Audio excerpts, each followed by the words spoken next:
유수연이 할 수 있는 최고의 복수는 무엇일까? 오늘 35회에서 그 정답이 공개되었습니다. 바로 유수연이 다시 홍진우의 아내가 되는 것. 서유라가 있는 죄 없는 죄 만들어가며 얻고 싶었던 건 홍진우였습니다.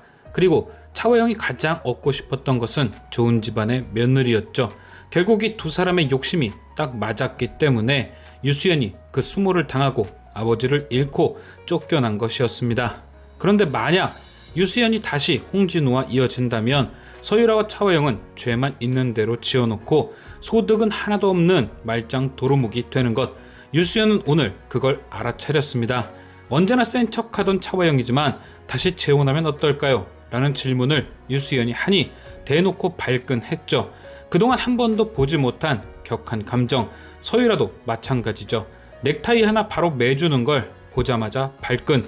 유수연은 결국 홍진우를 노릴 듯 합니다. 홍진우를 잘 구워 삶아 서유라와 차화영이 불안감에 벌벌 떨게 하는 거죠.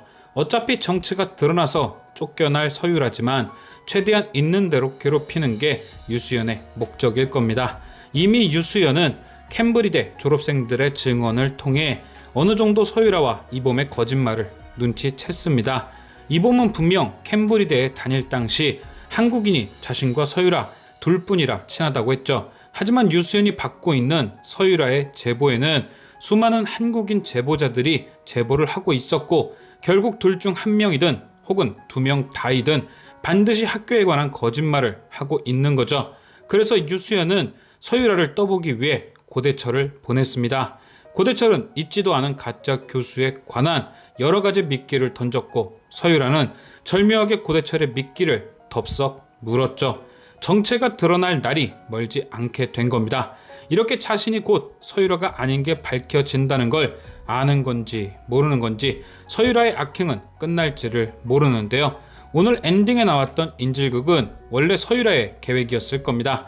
로비에 있는 홍진아를 붙잡고 협박할 때 홍진우가 나서서 홍진아를 구해 홍진아는 동정표를, 홍진우는 동생을 구하며 세계를 이끄는 백인의 이름을 올리기 위한 계획이었겠죠.